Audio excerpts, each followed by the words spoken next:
It's the Joe Show. It's the Joe Show with me, Joe. Wednesday means Window Wandering Wednesday, where I open up portals to views from around the world, aka windows from all over the world, and then I read some headlines, we talk about news, we get weird on Wednesdays here with the Window Show. So let's open up our first window and find out where we're gonna be today. To start, seems like Toronto, Canada is where we're at for this very first window, and we've got a kitty cat right in the front of the window, just looking right in the camera like, hey man, hey, hello. Looks like it's a backyard, kind of a cool backyard. There's a hammock going on, looks like some sort of structure, like a deck or something. We've got a patio with some chairs and a big old red, what do you call, recliner with a football on it, an American football, none of that soccer stuff. But let's hop into a headline, see what we got here. Let me open up this newsletter. First story is Amazon Fresh grocery store in Los Angeles opens to the public. Amazon Fresh at Woodland Hills, Los Angeles is now open to the public. It features Amazon's new Dash Cart, which calculates shopping totals, displays shopping lists, and does other tasks to make the shopping experience more automated. Customers can skip a visit to the cashier if the Dash Cart detects less than 2 bags of groceries in a cart. When a customer leaves the store, the amount owing is automatically deducted from the credit card they have associated with their Amazon account. Echo show stations are placed throughout the store to help point customers towards specific products. Customers can pick up same-day Amazon Prime deliveries from the store. Man, this is nuts. So it sounds like it's almost unmanned store where you just go in, you grab a cart, you fill it up with whatever you need grocery wise, and then you just leave and it automatically deducts it from your Amazon account. And then also they have Echo shows, so that must mean they have like an Echo puck there, or even like a full Echo unit. Wow, I just masturbated the air. And it talks to you and says, hey, this is the new yogurt, try it out, it has no fat, whatever. Or maybe it has like Dyson vacuum cleaners or whatever else you could find in a grocery store. But then also customers can pick up same day Amazon Prime deliveries from the grocery store, really just integrating Amazon into your life more and making it even easier for you to order and stay with Amazon. I think this is pretty nuts. Amazon is getting so big at this point that I just really have no idea if the United States can take it. It's almost becoming the United States of Amazon instead of the United States of America. Just craziness. Next headline is Facebook launches business site to link messaging apps. Facebook has launched a new app called Facebook Business Suite that allows small businesses to manage their pages and profiles across Facebook, Instagram, and Facebook Messenger. It is the first product Facebook has launched that combines the back-end infrastructure for its apps. It will add WhatsApp to the service next year. The Business Suite allows small businesses to post content and ads to Facebook and Instagram at the same time, as well as see the performance of the ads across both platforms in one place. It will be integrated with Facebook Shop more closely in the future. The tools are designed for small businesses, but Facebook will make them available for bigger advertisers eventually. What's up, cat? Licking yourself. What are you doing? We're trying to do a window show here, not see your window show. Huh? This is my window show, kitty cat. What you doing? I hope it tastes good. So Facebook is launching some sort of business suite that allows you to manage all of your ads and whatever else, pages across its multiple different platforms, Instagram, Facebook, Messenger, and then pretty soon WhatsApp, really making them the even stronger advertising platform now. It's going to be much harder for people to leave Facebook for business advertising. The only way that this is going to lose steps is if people get off of Facebook or get off of Instagram, which I can't see happening anytime soon. So now businesses have more power to coordinate their advertisements and their presence across the multiple platforms that Facebook owns. I'm sure that their stock got a bump from that. That's actually pretty incredible, making it easier and easier for businesses to stay advertising on Facebook. All right, well, this cat finishes himself off. We can't see that. We've got to move on to a new window. See you later, kitty cat.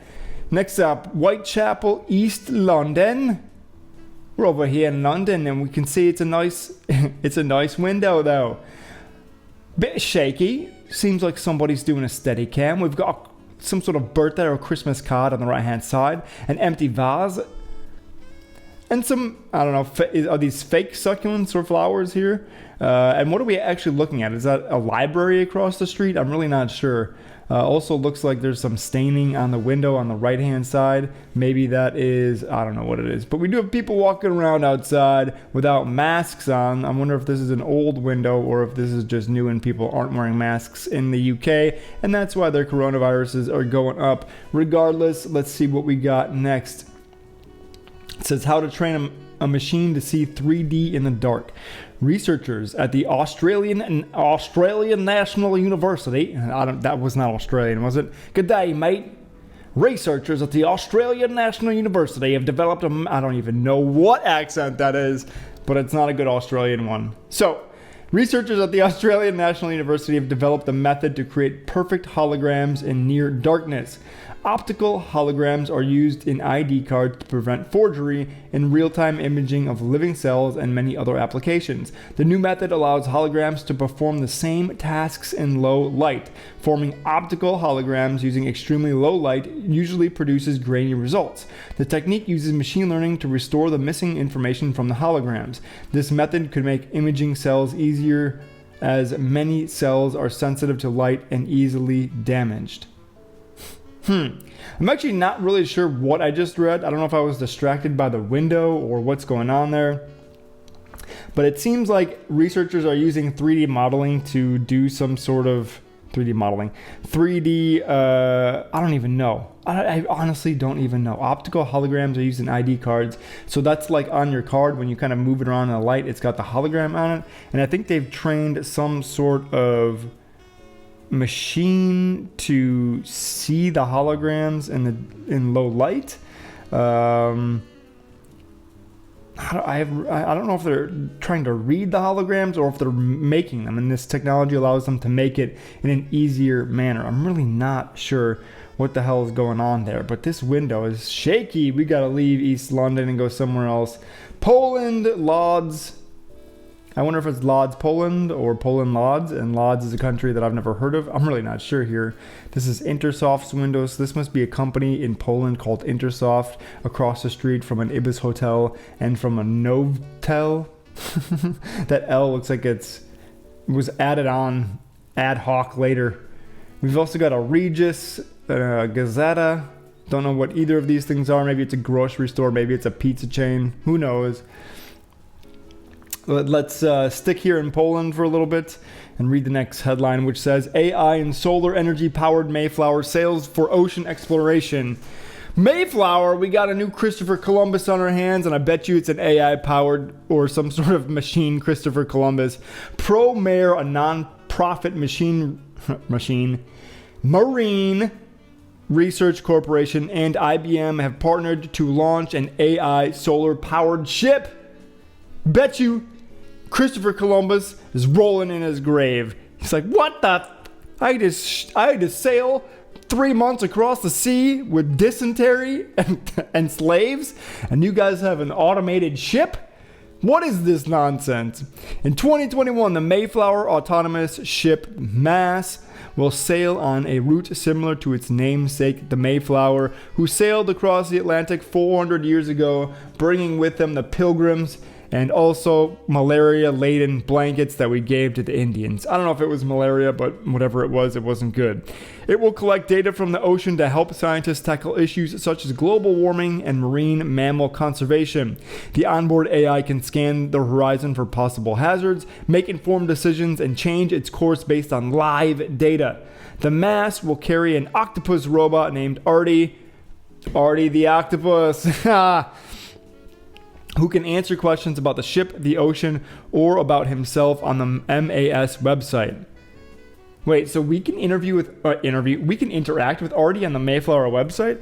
Maybe we'll have to do a Technology Tuesday about that one day and go interact with the octopus named Artie, who's hanging out on the Mass and can answer questions about what the Mass is up to, where it's at on the Atlantic, and what it's finding out about sea life. That's pretty cool, though, an autonomous ship that's sailing around, gathering data all about the ocean. It's one of those great unexplored places that we just haven't really gone into here on Earth. Next window, let's see what we got here. Sand in the Taufers, Italy. What an amazing mountain. I wonder if that's part of the Alps. The Alps are absolutely incredible if you could ever somehow get out to them. Like, they are just gorgeous, gorgeous, gorgeous. And we also have a nice computer on the left-hand side with an old-school looking keyboard and mouse with a scroll wheel and a really crappy looking monitor. Seems like a really nice place, though, the Sand in Taufers, Italy. I wonder if that actually is the Alps, or if I'm just thinking that it is, because I know Italy does have some of the Alps in it. Here's a big story that is really exciting for the gaming industry. Microsoft purchases Bethesda Softworks in an industry-changing acquisition, and it is a huge acquisition for Microsoft, and hats off to them for buying Bethesda. But let's find out what happened. Microsoft has announced that it is buying the corporate parents of Bethesda Softworks, ZeniMax Media. The acquisition will cost Microsoft $7.5 billion. Elder Scrolls Online will continue to be supported exactly as it was. Bethesda is currently working on 2 of the PS5's biggest console exclusives for next year. All of Bethesda's gaming lineup will be a part of the Xbox Game Pass. Microsoft has purchased a string of game studios in recent years, including Double Fine, Undead Labs, Playground Games, Ninja Theory, Compulsion Games, and Obsidian Entertainment, and now Bethesda Studios. This is insane. I actually didn't even realize that Microsoft bought all of these platforms. All of these studios. Bethesda makes the Elder Scrolls Online and also the Elder Scrolls game. You may have heard of Skyrim and or Morrowind. These are 2 massive games that have long-lasting fans. People still talk about Skyrim and play Skyrim. Massive successes among other properties like Doom. But I didn't realize that, before I get into that, what I didn't realize, this means that Microsoft may have exclusives on the next Elder Scrolls series, which is huge for them, and pretty much is going to have exclusives from Bethesda. I don't know how it's going to affect their PS5 games that they were being developed. I'm going to assume that they're going to move forward with them, but then they will put a stronger presence in Microsoft exclusives, as Sony has a bunch of exclusive studios, like Sony Santa Monica and Naughty Dog, which made God of War and Uncharted / The Last of Us. So this is a huge deal for Microsoft. They also, I didn't realize here that they purchased Double Fine. Double Fine is a great studio that's headed up by hilarious game developer Tim Schafer, who created such titles as Monkey Island and Broken Age, these point-and-click adventure games. He's got just a funny bone in him. I love Double Fine games. They also have Psychonauts coming out. Also Ninja Theory. Ninja Theory is a great developer as well, and they work closely with Andy Serkis from Lord of the Rings. He played Gollum, and then also the apes in Planet of the Apes, and he was Ulysses Claw in Black Panther, and he also works, I think, with Ninja Theory, and they have made an awesome game recently called, oh my god, I can't remember what it was. Someone's Revenge, Sonata's Revenge, or not Sansa's Revenge. Man, I can't remember what the name of the game was, but it was, you're playing through the game as this girl who has a psychosis issue, and if you play with headphones, it's quite the experience, feeling what people who experience these sorts of voices in their heads and stuff really go through. It was a very cool game for mental illness, but hats off to Microsoft. What an acquisition. They also did this a couple years ago with Minecraft, and it turned out to be an extremely profitable investment for them. See you later, Italy. We're going somewhere else. Congratulations to Microsoft. We're in Bangalore, India.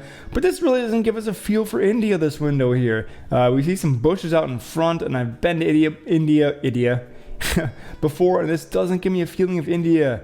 But, I mean, cool place. Hope you grow some cool vegetables out here on your patio, but let's grab another window. Melbourne, Victoria, Australia. We got a window here with a bunch of plants in it. I like this little crocheted sack to hold this plant over here on the right. That's cool. So we got Maddo's window over in British Columbia. I wonder what it looks like at night with those lights there. Seems like a nice window. Let's see here. Amazon will launch a new location tracking mesh network system later this year. Amazon Sidewalk is a networking and location system that links smart home devices and other Amazon products using Bluetooth Low Energy. It turns devices like smart lights into network bridges, allowing the system to triangulate a device's approximate location based on its contact with other Sidewalk-enabled devices. Sidewalk will be used to help simplify device setup, extending the working range of devices and help devices stay online and updated. There are some security features to prevent unauthorized users from collecting data. Amazon is actively looking for third-party device partners for the project. A link to the list of Sidewalk-compatible devices is in this article. I don't know how I feel about this. This is, again, giving Amazon more and more access and insight into what's going on in our daily life. It's already controlling our grocery stores, as we talked about earlier, and now it wants to track exactly where our phones and devices are, anything that's enabled. Maybe this mouse will eventually be Amazon Sidewalk enabled, and then I have no control over what's pinging it and how Amazon is using that data. I'm not a fan of this. I don't see how it's adding value into my life whatsoever. And really, I mean, other than keeping the, devices up to date, I really don't see an advantage to an everyday human being. This seems just like more advantage for Amazon, to be honest. So next story is moving away from Amazon. NASA found another way into nuclear fusion. Lattice confinement fusion is a type of fusion that takes place in the narrow channels between atoms, resulting in a Goldilocks effect where the atoms are neither supercooled nor superheated, but they reach fusion level energy. The energy required to induce fusion is significantly lower when atoms are packed densely within the atomic lattice of another element. Other methods of including fusion or inducing fusion require immense temperatures that continue to create logistical problems. Scientists will need to find a way to increase the rate of atomic reactions manyfold before lattice confinement fusion is practical. Pretty interesting though. So NASA has found a way into fusing atoms and molecules together. Right now it usually takes an enormous amount of energy where they have to spin it around the Large Hadron Collider and smash the atoms together to get fusion. But apparently if they lock the atoms in between other atoms, resulting in some sort of Goldilocks effect where these atoms are neither super cooled nor superheated. They can reach fusion level energy. I don't know, that's cool. What they can do with it, who knows? Maybe we can make some sort of free energy device. That would be rad, but totally crazy. Let's grab another window, one more story, and then we'll call it a day here on today's Window Wandering Wednesday. Coventry, UK. Back in the UK, we've got a nice green window. I wish that they would open up the window just a little bit more because the frame is in the frame. But this is a great green window. We even has a greenhouse. Who knows what's being grown there? And then in the background, through the leaves, I can see like a kid's play pool or some sort of play thing. So kudos to those kids. This is a cool window, cool space, nice and green. Let's find out here what else we got. Not seeing anything that we want to talk about here. Wait. This is crazy. 3D printing inside the body could patch stomach ulcers. Stomach ulcers and other gastronomic wounds affect 1 in 8 people worldwide. Scientists have developed a new treatment that involves depositing living cells directly into the body. It involves a micro robot that is 300 millimeters wide and 43 millimeters long. 30 millimeters wide and 43 millimeters long. The robot can unfold to become 59 millimeters long and can 3D print cells. In their experiments, researchers used the robot to print gels loaded with human stomach lining and stomach muscle into the model of a stomach. The cells remained viable and grew over the course of 10 days. There are still challenges to overcome, but the technology could eventually be used to augment standard surgeries. That's insane. I remember as a kid hearing about like nano robots that we could put in pills and we would swallow. They would get into our bloodstream and like poof, blast viruses away, or poof, blast bacteria. But now this is a mini 3D printer that you can swallow in a pill, and then once the stomach, I guess the acid fades or eats away at the pill, then the robot can unfold itself, latch onto an ulcer, and then 3D print. Like, that is something else. I wonder how they can actually detect where the ulcer is once the robot unfolds and then navigate itself over to that ulcer, because that's also the tricky part, right? Is that this 3D printing robot has to unpack itself in your stomach and then find out where your ulcer is by looking around, locating it, traveling over to it in some way, maybe even up the lining of the stomach, stopping itself, and then 3D printing, and then somehow self-destructing so that your body can process it and you can poop it out. But this is pretty crazy. If we can actually get this type of technology small enough to go into our bloodstream, then we now have these nano robots that we've been talking about since I was a kid that can perhaps shoot and identify disease cells, cancers, whatever, that affect us in our body, or even deliver some sort of medication or nutrients directly into the cell line or the gastrointestinal tract. Who knows? Very, very cool though. 3D printing. Oh man, we got another 3D printing story. Scientists at the Singapore University of Technology and Design have developed a method for 3D printing with powdered milk. The process doesn't require the milk to be heated up, preserving its key nutrients. It also doesn't require additional stabilizers that are usually used in colder methods of 3D printing. The researchers were able to fill the milk objects with syrup and cream. This method could be used to formulate nutritious foods, particular for something. Apparently, they 3D printed milk into the shape of a tiny sofa using some sort of cream and syrup and milk. Sounds delicious. I'd eat that sofa. Last window here before we close it. We got Blackness, Scotland. I don't have my whiskey with me, but this is a cool looking window. It's clearly on a farm. Looks very relaxing and quiet. We've got a bunch of livestock out in the fields. We've got some statues up front. We've got some nice white poppies on the right hand side and a lamp on the left. Maybe even a bird feeder out there. It would be cool if a bird just flew in right now and started eating a hummingbird. And then we've got what seems to be a rooster toy in the front, or some sort of rooster model of statue. Who knows what it is. Regardless, that was today's Window Wandering Wednesday show. Hope you learned something about the world. Hope you enjoyed the views. Come back next week for some more window wandering with me, Joe. If you like my content, hit that subscribe button and mash that bell to get a notification every time I upload a new video. Send me to a friend if you like all my content. Check out some of my other stuff. And until next time, wander somewhere cool, cause I love you.